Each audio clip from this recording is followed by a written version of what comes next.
We're doing a super rad tattoo today. We're doing a geisha face in black and gray, and I'm gonna show you some black and gray fundamentals. Now let's get it done. Alright, let's head on over to our lovely client's leg, and we're gonna mark out the shape of our tattoo with a nice purple Sharpie. Now make sure you're subscribed to the channel. Now let's get it done. Let's bring over our transfer paper, and we're gonna use this to measure out our drawn area on the skin. We're gonna get this transferred over to our iPad, and then we're gonna scroll through our photos and select our reference. I love using photography, and I love Asian inspired tattoos, and this piece is so magical and so special for both of us that we got a lot of work to do on it today. So we're gonna carefully get this thing hand stenciled out on the iPad, and we're gonna get it printed out on our Brother stencil printer. Now let's head on over and get this thing cut out. It's super important that you cut it out to the shape, as close to the leg as possible, so you don't have too much extra paper wrapping around. So we're gonna go ahead and we're gonna fit our geisha face into this perfectly drawn out spot that we measured. And this is the fundamental part of tattooing that everyone should understand. It is super important to make the image flow with the body part. Alright, let's go over to our sterile mayo tray and get our gloves on. We got some blue nitrils. We're gonna grab our cartridges. We got a 5-round liner sight. We're gonna carefully bust this thing out.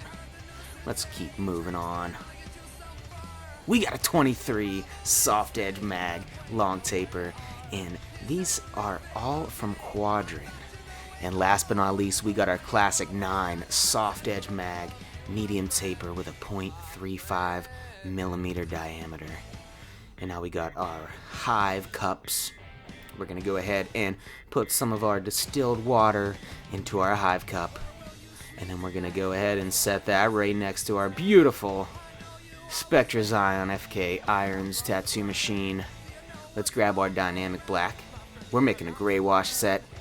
My classic standard gray washes are used with dynamic. The first step, you pour in your dynamic triple black, and that's going to be used for the darkest and the shades.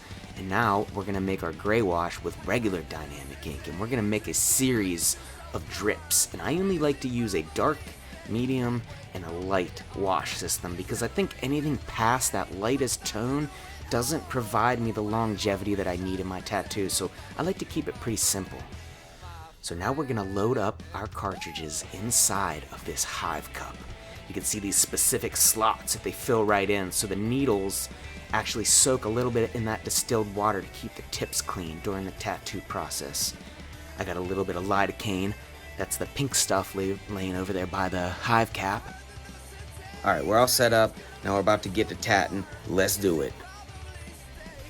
I like to lay my green sketch over top of my photo so I can compare it to the stencil when it's on the skin. This is super important. I'm going to go ahead and take this opacity down so we can barely see where that green is. That is going to be our stencil reference. We're going to be able to make these moves very precise, and we're going to get everything perfect with this method. Now when we go over to our skin, our stencil looks very light. So we have to be very careful to follow the steps and the guidelines. That's why it's important to do a hand stencil. I see a lot of people approaching realism, and they're just doing the quick stencils, the quick manufacture ones, and I hate to break it to you, but you're just not going to get the best results that you possibly could, because it's a cop-out. It's like trying to save time. But when it comes to making great art, there's no such thing as saving time. It's all energy, and it's all work to try to make the best piece.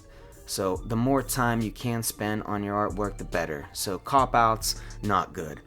Now, we're carefully working through this piece, and we're using our 9 soft edge mag, and we're coloring in our small areas of black.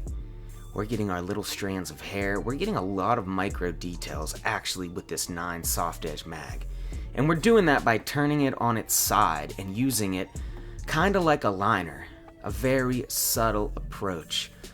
Now, a black and gray portrait should be done from step 1, 2, 3, 4, and 5. And you need to start with layers, you need to start with your darkest stuff, you need to block your shapes in. You're going to be going over areas multiple times, so you need to work efficiently and not damage the skin. It's super important that you're constantly balancing back and referencing to your image to make sure you're making the right moves on the skin. We don't get a second chance here, folks. We get one shot to make some magic, so let's do it. Your practice should be in your drawings and your artwork, and if you can't paint it and you can't draw it, do not attempt to tattoo it. That is my full disclosure. We're about halfway done with this tattoo, and the results are really awesome. I went ahead and put some lidocaine cream on the leg just to give my client a little bit of extra pain relief. It's a very painful spot, so I try to make it as easy as possible for the clients. Now with realism, we're just trying to delicately apply the ink underneath the skin. Alright, we're getting close to wrapping this one up, and we're using big brush patterns back and forth like a pendulum with our 23 soft edge mag. Now this is going to provide those subtle light tones in the face. And when I talk about building up, black and gray is all about it. So you got to keep building your foundation and building up your middle tones without overworking the skin at the end. And you want to make sure you have a nice dark black, a nice middle, and a nice contrast for your skin tone. And those are the absolute necessities of black and gray. Alright, let's get this tattoo wiped off with some of our Dr. Bronner soap. Looking so fabulous. There's what it looks like fresh, and then we're going to spin the leg over to show you some of our healed black and gray work. And you can see how soft and buttery that thing heals. Hey, thanks for watching the video. Make sure you subscribe to the channel, and make sure you hit me up with any questions you might have about tattooing.